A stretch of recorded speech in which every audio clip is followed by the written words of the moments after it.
여러분 잘 쉬셨습니까? 오늘 하루도 주님과 동행하는 믿음의 복된 날이 되어지기를 바랍니다. 오늘 월요일인데 오늘부터 시작하는 이번 한 주간 동안 또 주님 안에서 주님과 동행하는, 그리고 우리 모든 가족들이 주님과 동행하는 믿음의 한 주간이 되어지기를 바랍니다.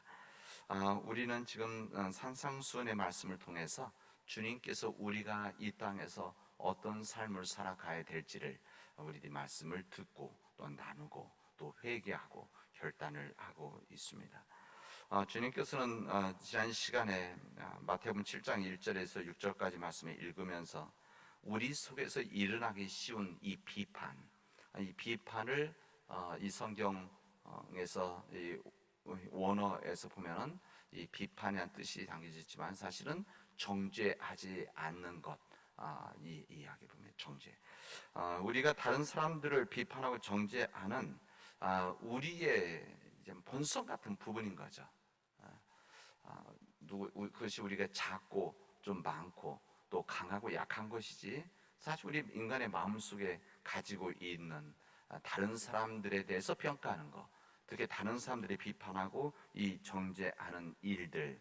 근데 이 모든 일들이 일어나기 쉬운 일이지만 우리 신앙적인 부분에서는 우리들이 하나님의 위치에 있어서 하려는 것이 바로 비판이다, 이런 이야기를 여러분 말씀을 드렸습니다.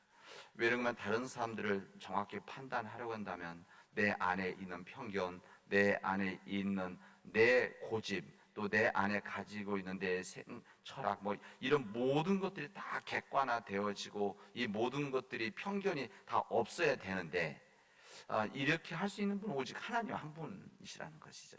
그래서 그 하나님 한 분만이 그렇게 완전한 객관적인 상태가 되어져서 다른 사람들을 이야기할 수 있는데, 우리들은 그렇지 못하다는 겁니다. 그럼에도 불구하고 우리들이 다른 사람들이 비판하고 다른 사람들을 정죄한다는 것은, 그것은 우리가 하나님의 자리에 서려고 하는 인간의 교만함이다, 인간의 죄다, 이렇게 말씀을 드렸습니다. 그렇다고 한다면 그런 우리가 비판하고 정죄할 수 있는 우리들 자신들을 극복할 수 있는 길은 무엇인가? 우리 인간은 그렇기 때문에 어쩔 수 없게 살아야 되는가? 우리 주님께서는 오늘 거기에 대한 그 부분을 이야기를 하십니다. 이 주님의 말씀에 따르면 이것을 이겨나갈 수 있는 방법이 무엇인가? 자신의 눈에 있는 들보를 먼저 보는 것이다, 이렇게 말씀하십니다. 3절에 보면 어찌하여 형제 눈 속에 있는 티는 보고 내 눈 속에 있는 들보는 왜 깨닫지 못하느냐, 이렇게 말씀하십니다. 여기 들보라고 하는 것은 우리 집, 요즘이야 그렇지 않지만 예전에 집들을 보면 대들보 세우지 않습니까? 이 대들보와 같이 이 기둥과 기둥을 잇는 나무죠. 그러니까 얼마나 큰 나무입니까? 그러니까 여기 형제의 눈 속에 있는 티라는 것은 아주 작은 것을 뜻하는 거지 않습니까? 눈 속에 들어있는 이 티, 작은 것인데, 이것은 보면서 자신의 눈 속에 있는 커다란 나무, 큰 들보, 이것을 왜 깨닫지 못하느냐? 이것은 주님께서 우리 사람들을 책망하시는 이야기입니다. 자신의 들보를 먼저 깨달아야만 다른 사람들이 비판하고 정죄하는 것을 우리가 극복할 수 있다는 것입니다. 그러니까 인간의 약함이 있는 거죠. 우리 자신의 그냥 이 기본적인 의지로서는, 기본적인 의지로 나는 다른 사람들을 비판하지 않아야 되겠다, 다른 사람들을 정죄하지 않았다 하는데 이게 어렵다는 겁니다. 그래서 이런 때 어떻게 해야 되느냐? 그 사람의 들보, 다른 사람의 다른 사람의 문제, 이것을 보기 전에 내 안에 있는 들보가 뭐가 있는지, 내가 가지고 있는 허물이 무엇인지, 내 안에 가지고 있는 부족함이 무엇인지, 내 안에 가지고 있는 연약함이 무엇인지, 실수가 무엇인지를 오히려 반대로 나를 생각하면 다른 사람들을 비판하는 것을 극복할 수 있다, 이렇게 주님은 말씀하십니다. 그만큼 내 자신이 내 마음을 다스려서 다른 사람들을 비판하는 것, 정죄하는 것 어렵다는 것이죠. 그러나 이것을 이겨나갈 수 있는 방법은 내 자신을 먼저 생각하는 것이다. 그러니까 남을 비판하려고 하는, 어떻게 보면 우리 인간에게 받는 그 유혹입니다. 유혹이죠. 우리들이 사람들과 더불어 살아갈 수밖에 없는 우리 사회인이죠. 우리들이 뭐 아예 산속에 들어서 살아간다, 아예 관계없이 살아간다 이러면은 뭐 이런 걱정할 필요 없습니다. 그럼 우리는 누군가와 함께 살아가는데 이 관계성 속에서 내가 연약한지라, 우리 인간이 연약한지라 다른 사람들 허물이 보이는 거죠. 실수가 보이고 부족함이 보이는 것이고, 그런데 이것을 극복해 나가기 어렵다. 그런 때마다, 그런 유혹이 우리 안에 있을 때마다 나는 어떤 사람인가, 나는 어떤 인가를 생각해야만 이것을 이겨나갈 수 있다, 그런 이야기입니다. 그러니까 이런 유혹이 생기면 비판하고자 하는, 정죄하고자 하는 마음이 내 안에서 일어나면 그때마다 무슨 생각을 해야 되느냐? 내 머리를 흔들고 내 자신의 문제가 무엇인가, 내가 가진 더 큰 허물이 무엇인가, 이것을 먼저 생각하라, 그런 이야기입니다.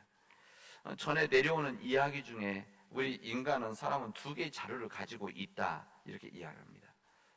그러니까 한 자루는 내 앞에 있고 앞에 매달고 다니고, 하나는 뒤에다가 매달고 다닌다, 이런 이야기죠. 앞에 있는 자루에는 남의 허물을 담고, 이 등 뒤에 있는 이 자루에다가는 자신의 허물을 집어넣고 다닌다, 그런 이야기입니다.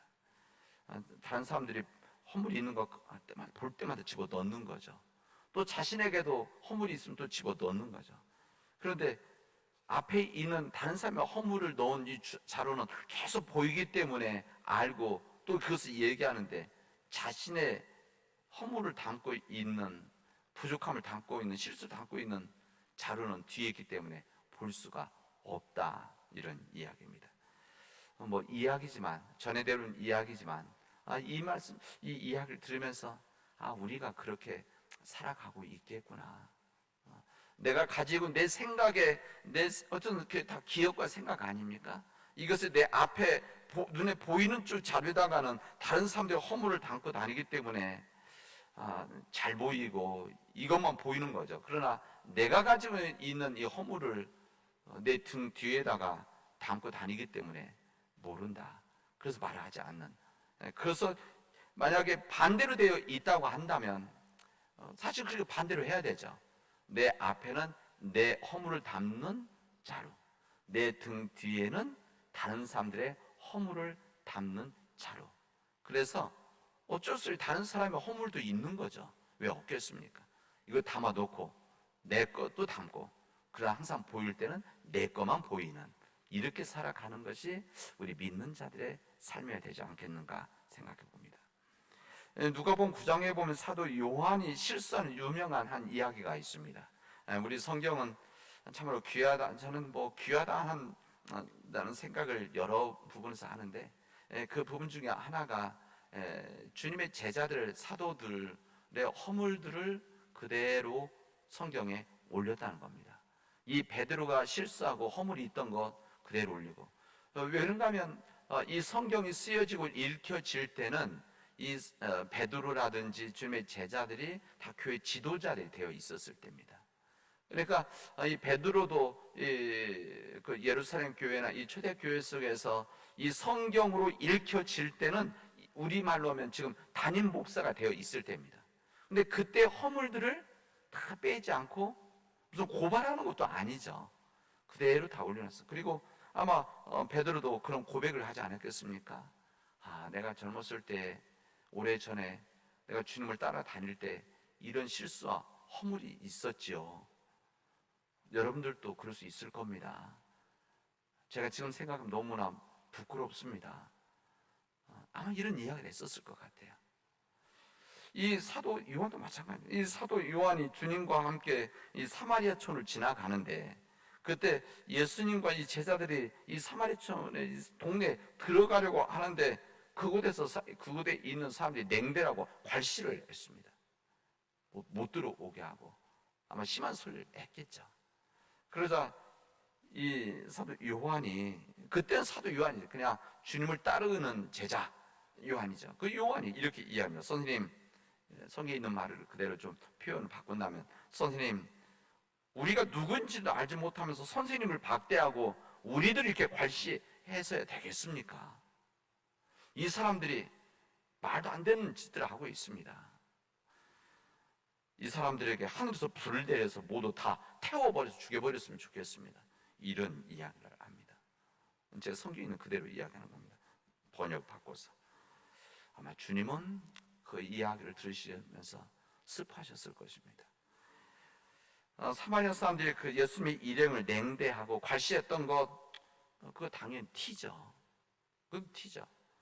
그러나 그들을 그런 사람들이 용납하지 못하고 그들을 향해서 분노와 그 복수의 감정을 터뜨리는 것, 그래서 그들에게 불을 내려서 그들을 다 태워버리기를 원했던 이 제자들은 티가 아니라 사실은 들보인 겁니다.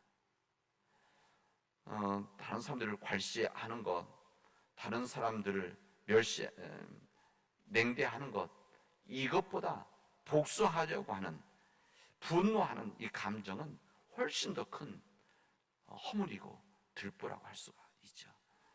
더 무서운 죄일 수가 있기 때문에 그렇습니다. 제자들은 이것을 깨닫지 못했다는 겁니다. 그 사람 티는 보면서, 티에 대해서 그들의 가지고 있던 티는 비판하면서, 분노하면서, 복수하려고 하면서 자신들이 가지고 있는 그 감정, 이것은 들보와 같은 주님 보시기에 이것을 깨닫지 못하는 제자들의 삶을 그대로 보여주십니다. 우리 사랑하는 우리 모든 믿음의 교우 여러분, 우리들이 이 주님의 말씀을 우리 마음속에 간직하고 우리 다른 사람들을 정죄하는 일들, 다른 사람들을 비판하는 일들, 이것을 하지 않도록 합시다. 이것 큰 유혹입니다. 우리 인간에게, 연약한 우리에게 주어지는 이 유혹이기 때문에 주님께서 이야기하시는 겁니다. 그냥 도덕 시간에, 윤리 시간에, 바른 생활 시간에 선생님들이 이야기하는 비판하지 말자 이런 것이 아니라 이것은 영적인 문제이기 때문에, 우리 자신에 있는 들보를 생각하면서 단순 티를 생각하는, 그리고 이것을 받아주고 용납해주는 그런 우리 사랑 믿음의 교우들이 되어지기를 주님의 이름으로 축원하겠습니다. 기도합시다. 은혜가 풍성하신 하나님 감사합니다. 오늘 저희들에게 이 귀한 말씀 주시고 이 말씀을 통해서 우리가 어떤 삶을 살아가야 될지를 또한 깨닫게 하여 주시오니 감사합니다. 하나님, 우리가 끊임없이 유혹을 받는, 끊임없이 악한 영으로부터 좀 도전을 받는 우리들이 오니, 다른 사람들이 비판하려고 하는, 다른 사람들을 정죄하려고 하는 유혹이 있을 때마다 우리 능력으로 아니 되기에 우리 자신의 들보를 생각할 수 있는, 내 안에 있는 허물과 실수를 생각할 수 있는, 악함을 생각할 수 있는, 주님, 그런 우리가 믿음의 길을 걸어가도록 인도하여 주시옵소서. 이 모든 말씀을 예수님의 이름으로 기도합니다. 아멘. 중보기도 시간입니다. 오늘은